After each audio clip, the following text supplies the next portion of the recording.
Okay so hello everyone. और जैसे कि आपको पता है accurate classes now completely in online platform.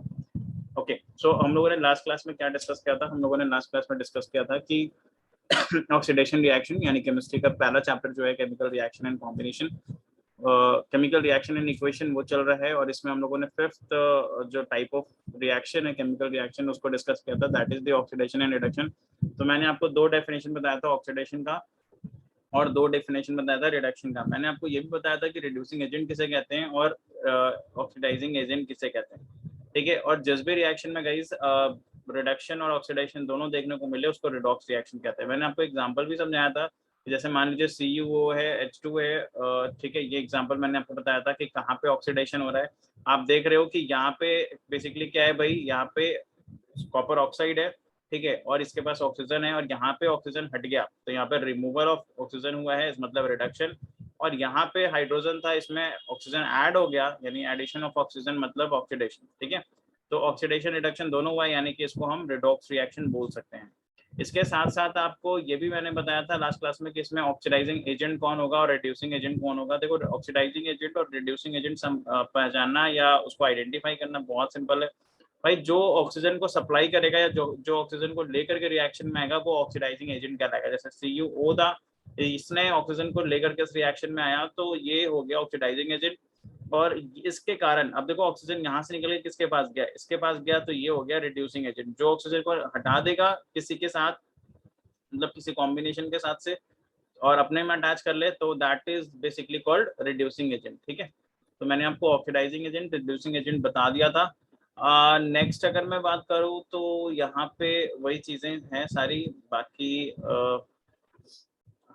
सारी चीजें सेम है मैंने आपको जो बताया।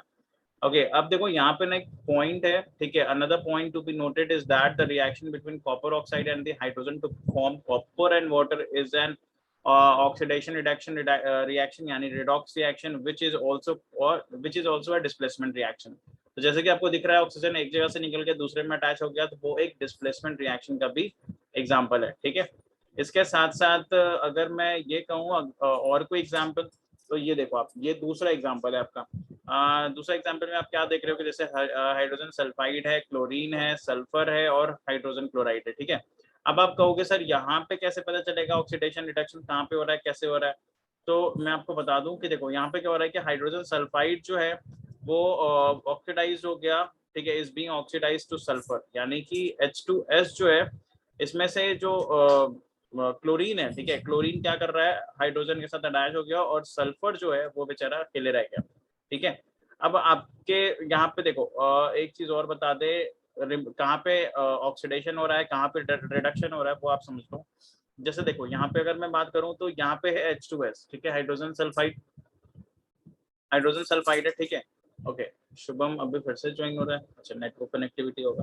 ओके, यहाँ पे देखो हाइड्रोजन सल्फाइड है और हाइड्रोजन सल्फाइड में क्या हो रहा है, यहाँ पे आप देख रहे हो रिमूवल ऑफ हाइड्रोजन। देखो H2S में से ये S अकेले रह गया, ठीक है, यानी हाइड्रोजन यहाँ से रिमूव हुआ है।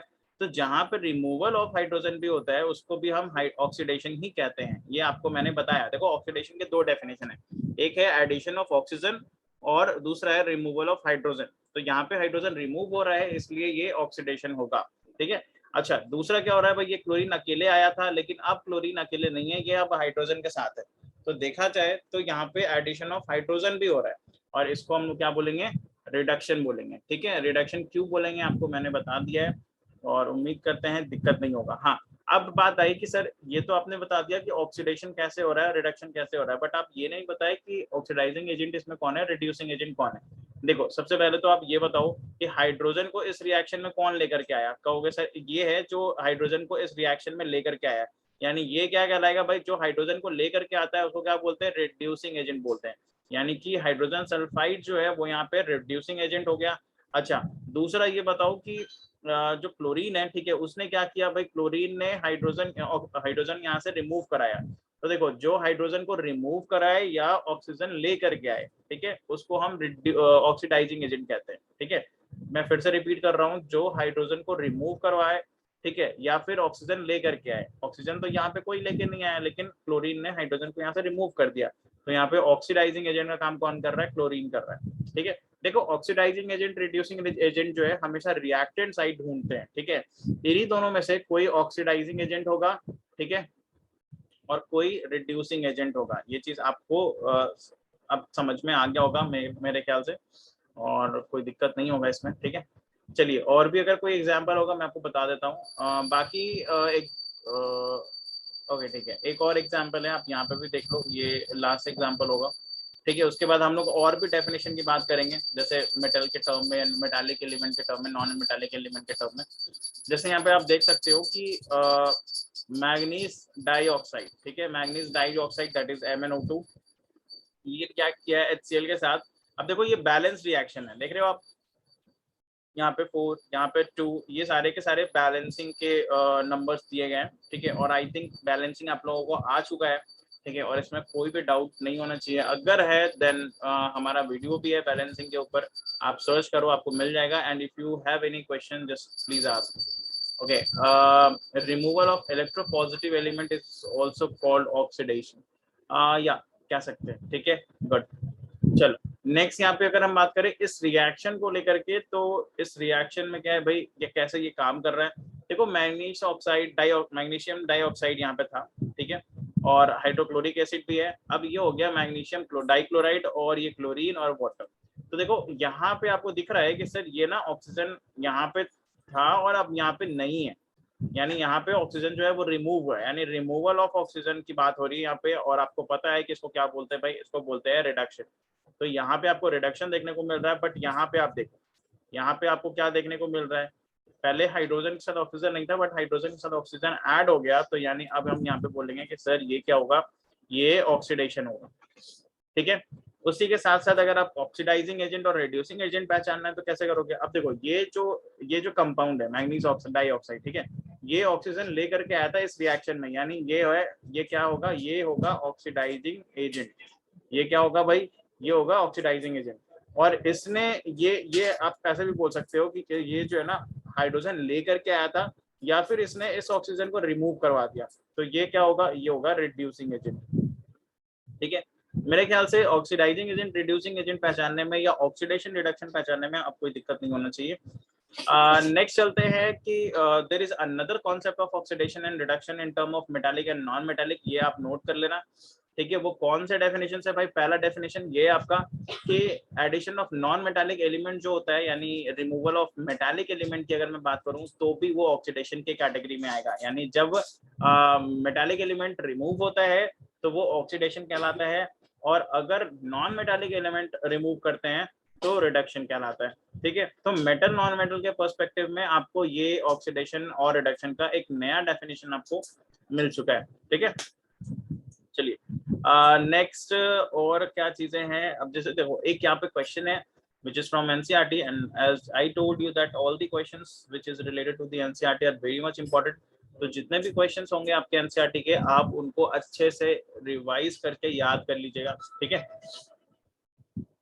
चलिए नेक्स्ट अगर मैं बात करूं यहाँ पे क्वेश्चन के बारे में, तो क्वेश्चन यहाँ पे जो है आपसे क्या पूछ रहा है, कहता है कि identify the substance that is oxidised, identify the substance that is oxidized and the substance that is reduced in the following reaction। अब इसमें बोल रहा है कि भाई इसमें बताओ कि कौन ऑक्सीडाइज्ड हुआ है और कौन जो है ना वो रिड्यूस हुआ है। जैसे कि देखो आप यहाँ पे देख रहे हो कि जैसे सोडियम था, ठीक है, पहले स्टार्टिंग में ये क्या था भाई, सोडियम था, बट ये अब जो हो गया सोडियम ऑक्साइड। तो अब आप देख रहे हो कि सर ये सोडियम था और इसमें ऑक्सीजन ऐड हुआ, तो कौन ऑक्सीडाइज हुआ, ऑब्वियस सी बात है सर यहाँ पे ऑक्सीडेशन हुआ है, ठीक है, सॉरी। तो यहाँ पे ऑक्सीडेशन हुआ है, और ऑक्सीडाइज्ड कौन हुआ है, यहाँ पे सोडियम हुआ है, ठीक है।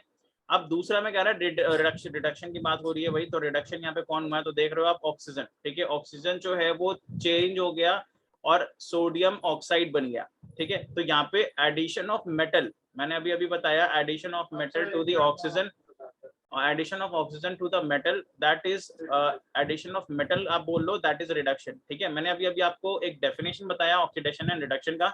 रिडक्शन में क्या करते हैं भाई, एडिशन ऑफ मेटल होता है, और ऑक्सीडेशन में removal of addition of non metal होता है, ठीक है। तो यहाँ पे जो रिड्यूस्ड हो रहा है वो हो रहा है यहाँ पे ऑक्सीजन, ठीक है। ये चीजें आपको देखो, ऑब्वियस ही बात है ना, एक अगर ऑक्सीडाइज होगा तो दूसरा क्या होगा, रिड्यूस्ड होगा। ठीक है। चलिए अभी नेक्स्ट अगर मैं बात करूं सैंपल प्रॉब्लम 4 में, तो यहाँ पे भी देखो एनसीईआरटी क्वेश्चन है। अब इसका जो इस क्वेश्चन को आप एक बार रीड कर लो, और मेरे को नहीं लगता कि आपको इसमें कोई दिक्कत होगा। क्वेश्चन क्या रहा है कि जैसे what which of the following statement about the reactions below the incorrect, यानी कि ये इनमें से कौन सा इनकरेक्ट है। जैसे आप देख रहे हो लीड ऑक्साइड है, ठीक है, और कार्बन है, तो ये लीड प्लस कार्बन डाइऑक्साइड बन गया। आप कहता है लीड इज गेटिंग रिड्यूस, भाई लीड क्या है, रिड्यूस हो रहा है क्या, आप बताना, देख एक बार देख के, लीड रिड्यूस हो रहा है क्या, मेरे को नहीं लग रहा है लीड रिड्यूस हो रहा है यहाँ पे, ठीक है। लीड जो है लीड ऑक्साइड से लीड बन रहा है, तो ये रिड्यूस नहीं हो रहा है, ठीक है। सो इनकरेक्ट स्टेटमेंट में है लीड इज गेटिंग रिड्यूस्ड, और दूसरा है carbon dioxide is getting oxidised. तो कार्बन डाइऑक्साइड जो है वो यहाँ पे ऑक्सीडाइज नहीं हो रहा है। तो ये दो ऐसे रिएक्शन है,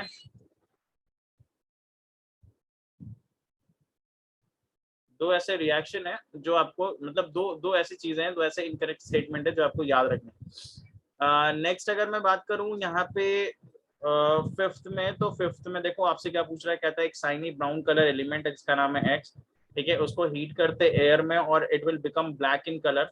आप एक्स एलिमेंट का नाम बताओ और ब्लैक कलर कंपाउंड वो कौन सा है उसके बारे में बताओ। तो देखो यहाँ पे बता दूं मैं आपको कि जो शाइनी ब्राउन कलर है element x, that is a copper metal, और यहाँ पे जैसे ही कॉपर मेटल को हीट किया जा रहा है it will become copper oxide which is of black colour, ठीक है। So the black colour compound that is the copper oxide, इसको आप कॉपर 2 ऑक्साइड यानी CuO भी बोल सकते हो। तो ये सारी चीजें हो गई टाइप ऑफ रिएक्शंस के बारे में, मैंने आपको ऑक्सीडेशन रिडक्शन बता दिया। And now finally we come to the, I think this is our last topic from this chapter, that is the basically effects of oxidation reaction in everyday life, ठीक है। तो देखो बेसिकली क्या करना है, आपको दो चीजें याद रखनी है कि जो कि कॉमन इफेक्ट है, ठीक है, ऑक्सीडेशन का जो कि कॉमन इफेक्ट है, और वो क्या है भाई, एक है कोरोजन और दूसरा है रैंसिडिटी, ठीक है। कोरोजन क्या होता है भाई, देखो कोरोजन की अगर मैं बात करूं तो कोरोजन जो है ना एक प्रोसेस है जिसमें मेटल जो है वो धीरे धीरे क्या होता है, खराब होने लगता है in the action with the action of air moisture chemical, ठीक है, ऑन द सरफेस। तो जैसे आप मान लो आयरन है, ठीक है, मैं आपको एग्जांपल दे रहा हूँ कोरोजन का, एक नॉर्मल सा एक एग्जांपल है कि जैसे कोरोजन का एक एग्जांपल हो गया आपका रस्टिंग, ठीक है। तो बेसिकली क्या होता है रस्टिंग में कि जैसे आप मान लो आयरन के मेटल को या आयरन की बनी हुई कोई भी चीजों को आप लॉन्ग टाइम तक ठीक है रख दो मॉइस्चर एयर सनलाइट में, तो वो धीरे धीरे देखना कि वो आयरन के ऊपर ना एक डस्ट रेड कलर का, रेड ब्राउनिश कलर का एक डस्ट बनने लगता है, और वो उसके स्ट्रेंथ को भी जो है वो वीक करने लगता है, यानी कह सकते हो स्ट्रेंथ जो है वो कम होने लगता है, ठीक है। यानी धीरे धीरे वो मेटल जो है वो अपनी स्ट्रेंथ, अपने लस्चर, अपने फिजिकल अपीयरेंस, ठीक है, इन सबको खोने लगता है। तो that is basically the example of corrosion, ठीक है।